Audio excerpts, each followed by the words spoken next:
আজকে আপনাদের অন্যরকম ডিম চপ বানিয়ে দেখাবো, যা খেতে খুবই মজাদার এবং সুস্বাদু। তাহলে চলুন আর দেরি না করে খুব সহজে ঘরোয়া ডিম চপ বানানো শিখে নিই।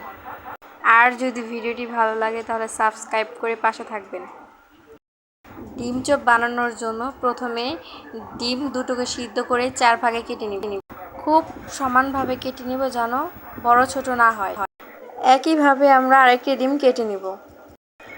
2টি ডিম থেকে আমরা 8টি ডিম চপ বানাতে পারবো। 8টি ডিম চপ পরিবারের সবার সুন্দরভাবে হয়ে যাবে। এখন ডিমগুলো কাটা হয়ে গেলে সাইডে রেখে দিব। আগে থেকে সিদ্ধ করে রেখেছিলাম আলু, সেটার এখন পুর করে নেব। তার জন্য প্রথমে আলুটাকে ভালোভাবে মিহিন করে মতে নেব। আলুর মধ্যে যেন দানা দানা ভাব না থাকে, তাহলে ডিম চপটা সুন্দরভাবে পারফেক্টলি হবে না। ভালোভাবে মতলানো হওয়ার পরে পাশে রেখে দিব। তারপর আমরা চলে যাব চুলায় একটু পেঁয়াজ দিয়ে তারপরে তেল দেব একটু, তারপরে কিছুক্ষণ ভালোভাবে নাড়াচাড়া করে লাল লাল করে একটু মরিচ দিয়ে নেব। তারপরে কিছুক্ষণ ভাজার পর একটু আদা রসুন বাটা দিয়ে দিব, ভালোভাবে ভেজে নেব। তারপর একটু সামান্য হলুদ, সামান্য মরিচ, সামান্য ধনিয়ার গুঁড়ো দিয়ে ভালোভাবে ভেজে নেব। ভালোভাবে লাল লাল করে ভেজে নেওয়ার পর একটু ধনেপাতা দিয়ে নেব, যাতে স্মেলটা সুন্দর আসে।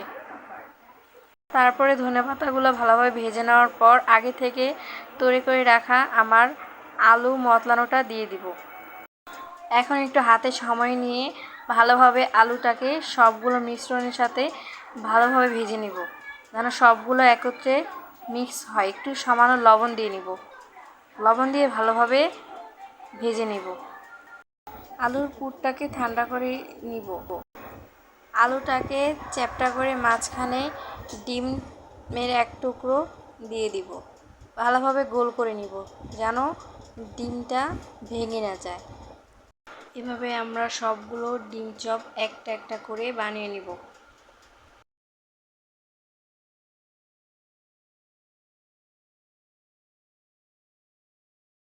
ভালোভাবে সবগুলো এক সাইজে গোল করে নিব।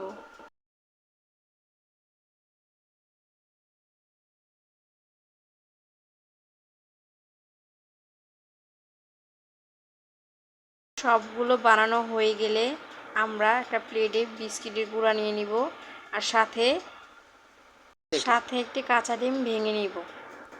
প্রথমে বিস্কিটের ভিতরে ডিম চপটা দিয়ে মাখিয়ে নিয়ে ডিমের ভিতরে ডুবিয়ে বিস্কুটের সাথে আবার মিক্স করে নিয়ে নিব।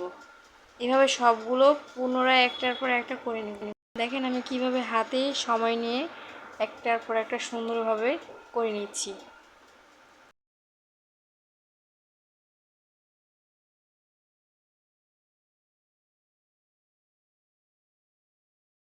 সবগুলো বানানো হয়ে গেলে এখন চুলার ভিতরে কড়াইতে তেল নিয়ে মিডিয়াম আঁচে সবগুলো আস্তে আস্তে দিয়ে নিব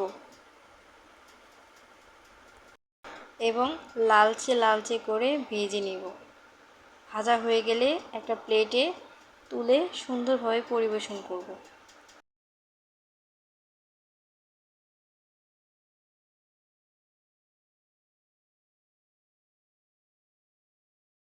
হয়ে গেল সুস্বাদু মজাদার ডিম চপ বানানোর রেসিপি। আপনারা বাসায় ট্রাই করতে পারেন।